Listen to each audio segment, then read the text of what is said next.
Welcome to day 60 of the 100 days programming challenge. 60% done. We have 40 more days to go. I enjoy playing games. I enjoy playing games with Python because that is what makes Python interesting and fun when you can see the things that you can play with, the things you can build. Otherwise, Python is boring. I didn't say that. But let me make Python fun for you today. Today we will be building the game Tic Tac Toe. We would build a graphic user interface where you can play the game. This should be fun. Let's make Python fun. To the screen. Welcome to day 60. It is 60% done. I remember when we started. Day 60, I was playing a game, Tic Tac Toe. And I would be using Tic Tac Toe because we're going to display the boxes and you'll be able to choose where you put your X and O, and we're going to be able to show the winner, or if there's no winner, then we're able to show that there's a draw with no winner. So as usual, we'll import our Tkinter as TK, and then from our Tkinter, we would import a message box. And usually with all our Tkinter, we have to initialize the window, and then we have to set a title of our window. So initialize by using tk.tk, and then our title is Tic Tac Toe because that is what we're doing. And then we want to be able to track the state of the game. What we want to have is 9 boxes, 3 by 3 boxes. So we will want to track the state. So our current player, we want it to always start from X. It's X and O. So our current player is X. So let me write my variable. So we have our current player is X. And next, I want the buttons, that is the 9 space, to be null at first because we've not started. So we're setting it to null, and then we'll replace it with the X and the O's. So this is our buttons. They are all null. I said it's 3 by 3. So this is the first one, this is the second row, and this is the third row. And then the next variable that we want to define is either the game is over or not. So first, the game over variable, we're setting it to false because we're just starting. So we can't put it to true since this is just the beginning. So there will be something in our code that will trigger this to go to true. So the first functions, we're going to have several functions. So the first function that I want to have, there is a function that we would use all through. So it's the highlight winner function. So when there's a winner, I want it to be highlighted. So it's just like putting a color across the columns or the rows where we have the same X's or the same O's, then we know that that is the winning column. So I would have my highlight function, highlight winner function, and then I would have 3 buttons that I'm choosing B1, B2, and B3. And the only thing I want to do is to change the background color from white, because all my boxes will currently have a background color of white. I want to change it to light green.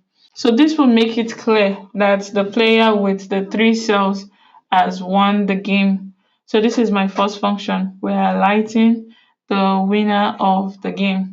So then my next function is then to check the winner.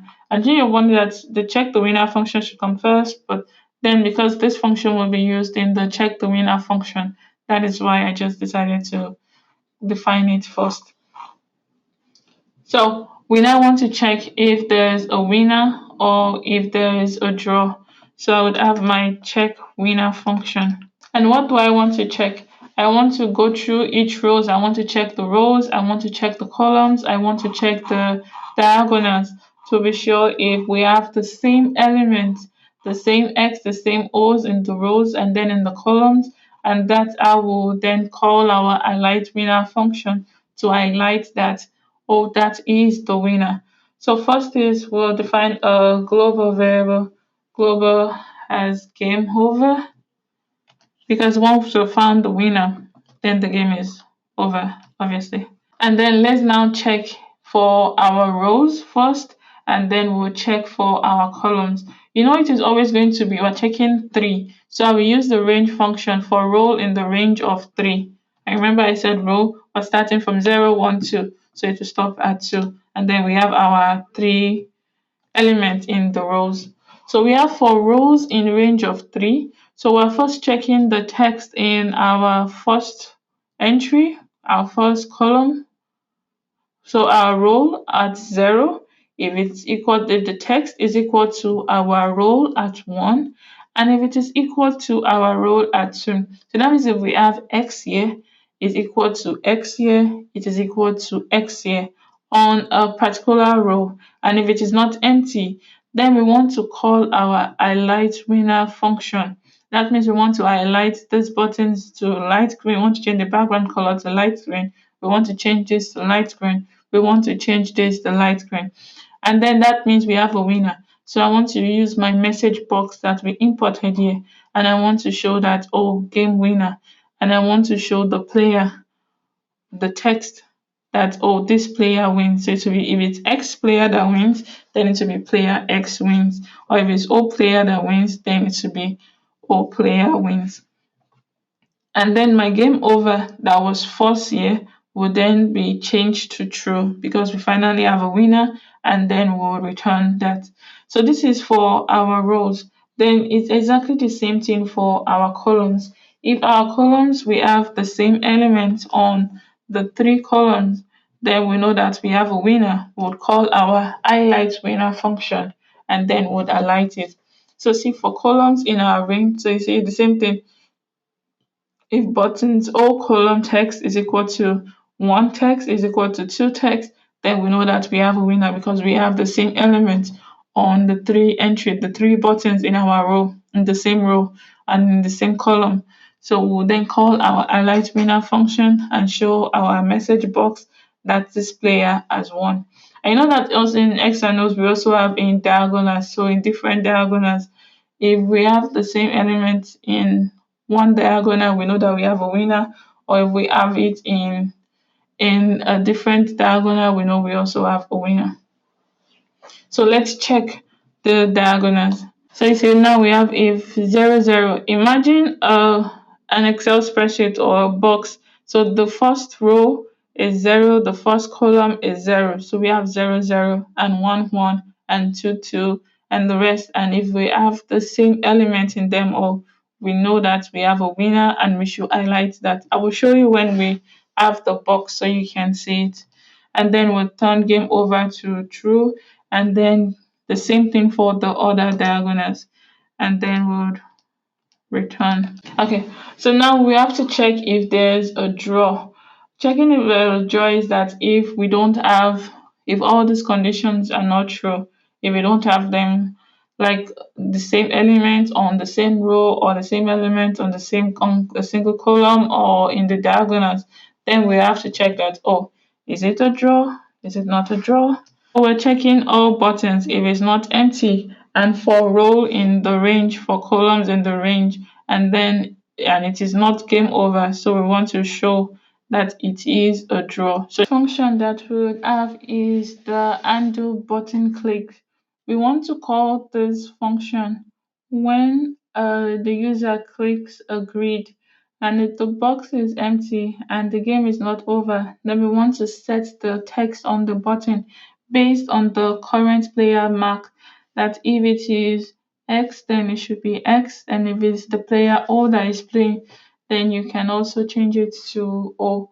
So I would have my button clicks, and my parameters will be row and column. We have our row and then our column. And then here we have our global game over. We'll have our global current player because we want to use this.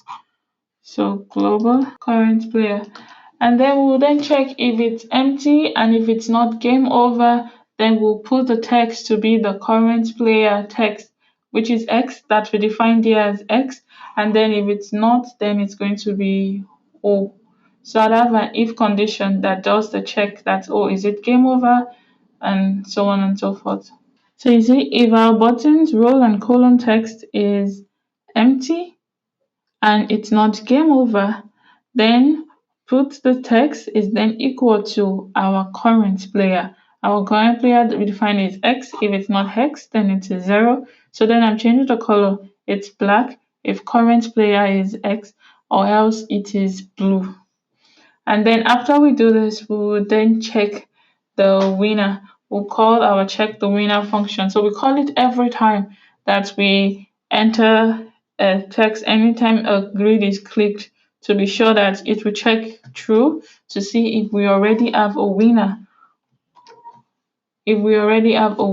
or not. So let me call my check winner function. And this is our check winner function. So every time we click on the grid and then it puts the current player, either it is X or 0, it calls this function to check through the rows and check the column and the diagonals to be sure if everything is good and we have a winner.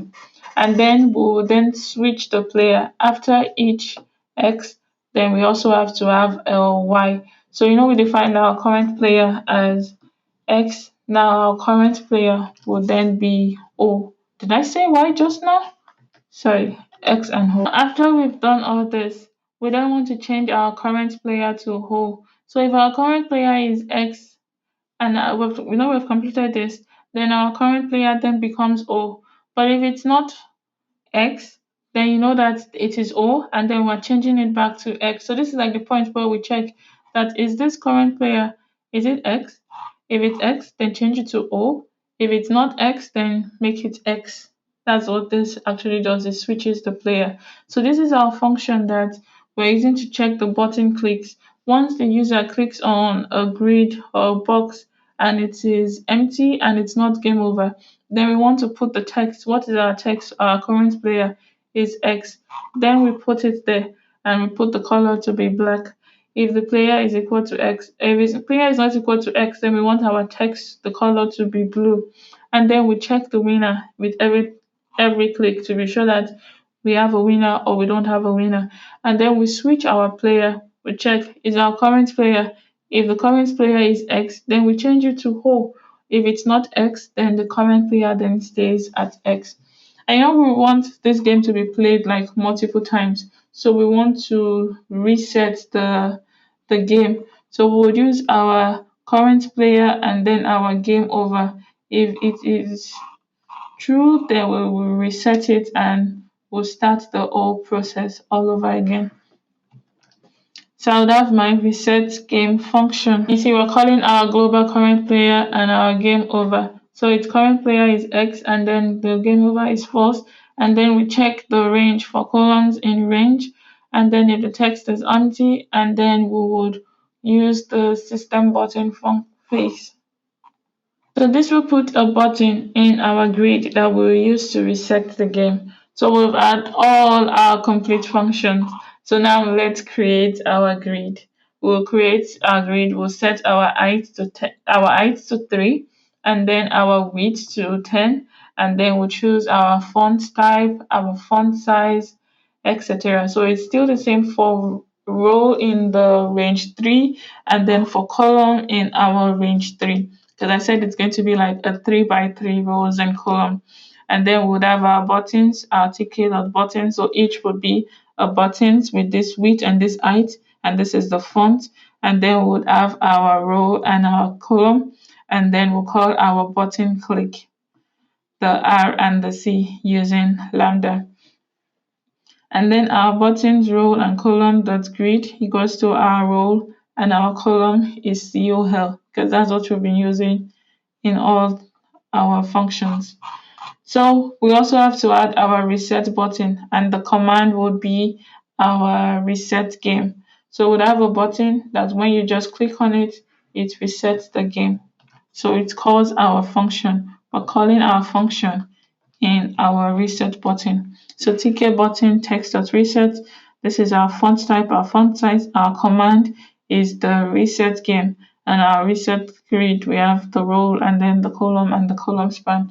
So this is our entire function, and to make it work, we have to run the main loop. And we run the main loop by using root.main loop. And then when I run this, so this will be our 00, and this will be our 01, our 022, and this will be our 1 1-0, 1-1, 1-2. Let's play the game. So we're starting with player X, and I click on this. It's a button. Our text appears. I know the color is black. This is our hex. And then for the second player, it's blue, which is our O. So it's performing all the checks, and then it's switching the player from X and O. And then I put here again, we have another X, and then I put O here, and then it checks and it changes the background color to green. And we get a message box that lets us know that player X wins. And then we reset and we start again from player X. And then I put the O and the X, and it goes on, and now player who wins, and you can play it for as long as you want. So this is a simple tic-tac-toe game in Python using Tikinka. That's it for this video. Do not forget to like, to subscribe, to share, and to leave a comment. And the link to the notebook that we worked on is available in my GitHub. Link is in the description. Thank you very much for watching this video, and I'll see you tomorrow.